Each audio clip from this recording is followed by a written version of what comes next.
told you could get a 300% increase in strength by simply cooling your hands in between sets? There's been a lot of recent studies about cooling your hands in between sets that it makes you a whole lot stronger than having normal temperature hands. Now he punches out 6-fold more dips. I mean, one of the studies found that a group of people who cooled their hands in between sets outperformed a group of people on steroids. I mean, world's strongest man Brian Shaw started cooling his hands before arm wrestling matches, bro. That's when you know it's getting legit. So of course Will Tennyson wanted to test this out. He bought a hand cooler and grabbed the 120-pound dumbbells. The first thing he noticed on his first set was that he didn't build up any lactic acid while he was actually doing the movement. So apparently when you fatigue, it's not that your muscles are actually failing, it's that your muscles are heating up to a certain temperature. So by cooling your hands before the set, it actually makes it harder for your body to reach that temperature of heat. Will Tennyson actually really started to love this towards the end of the workout. He said every single set felt like his first set of the workout. There was absolutely zero fatigue, and he said every single set felt fresh. It felt like his first ever set. This thing is actually great. I have no idea what I was thinking at the beginning. I'm not gonna lie to you, yes, you might get some stares in the gym if you start cooling your hands before the workout, but it might be worth it, bro. Look, there are studies clearly showing palm cooling method does reduce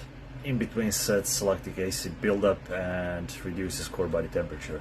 But that doesn't by default mean it positively reflects on performance. And as a matter of fact, most recent studies are showing no positive impact on strength performance or load and volume increase in a strain-specific training structure. And not a single piece of scientific evidence exists which indicates it has a direct positive impact on hypertrophy. It does seem to have a slight positive impact on endurance type of performance though. First time I've ever seen someone using a palm cooling method, the first thing that crossed my mind is core body temperature is supposed to stay elevated in between sets. For starters, it indicates the blood flow around the connective tissue is increased, which prevents injuries. It also indicates contractile tissue. Your muscles are properly warmed up for exerting force. Not to mention lactic acid buildup is a physiological mechanism which to an extent plays a role in reaching contractile failure. So an argument could be made this might even be counterproductive when it comes to maximizing in between sets hypertrophy response. All that aside, even if it does seem promising for certain purposes, it's definitely not something I'll recommend to my clients or you guys until I see more research